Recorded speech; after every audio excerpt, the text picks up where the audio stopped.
us now Leland Vittert, Chief Washington anchor and host of Unbalanced. Leland, good morning. How much does the motive matter right now? Well, from the political perspective, probably there's going to be a lot made over what exactly this would-be assassin was listening to, was reading, was following on social media, on and on. So it just from the conversation standpoint, it probably matters a lot. From the criminal standpoint, probably doesn't matter all that much. So you've got the task force investigation. How much different do we anticipate this will be, given it is now the second assassination attempt that Congress is looking into and trying to get answers? The first one, they were met with a big wall when they were probing the FBI and the Secret Service.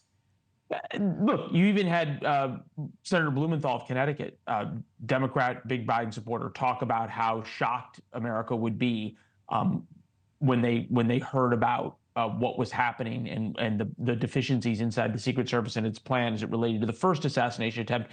Then you had the second assassination attempt.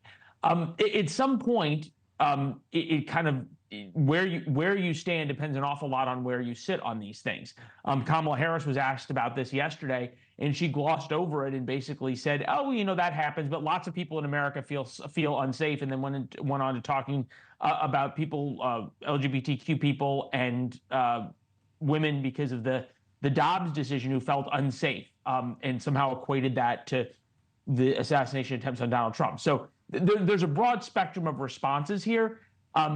So far, we have not come out with anything that proves anything other than, especially in Butler, in Pennsylvania, the first time when President Trump got shot, anything other than incompetence.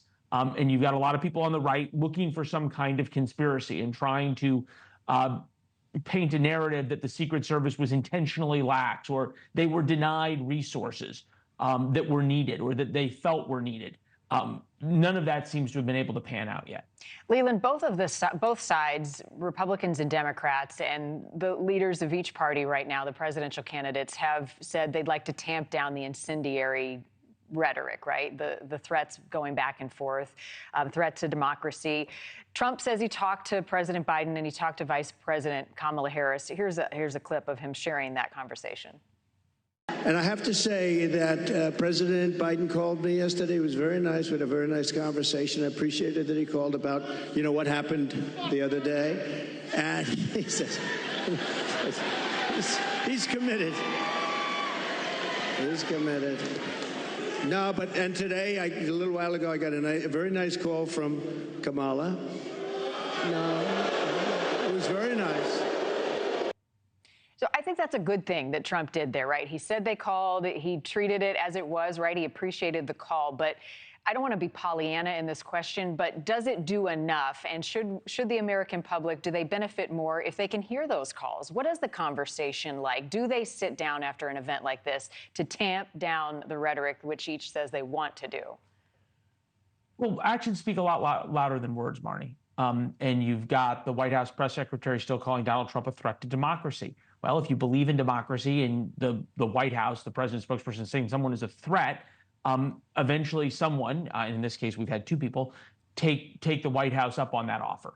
And the same is true for how Republicans talk about Kamala Harris, that this is going to be the end of the experiment, that if Kamala Harris is elected, somehow she's going to end America and the ideals that we all believe in, that our rights come from God, on and on and on. Neither's true.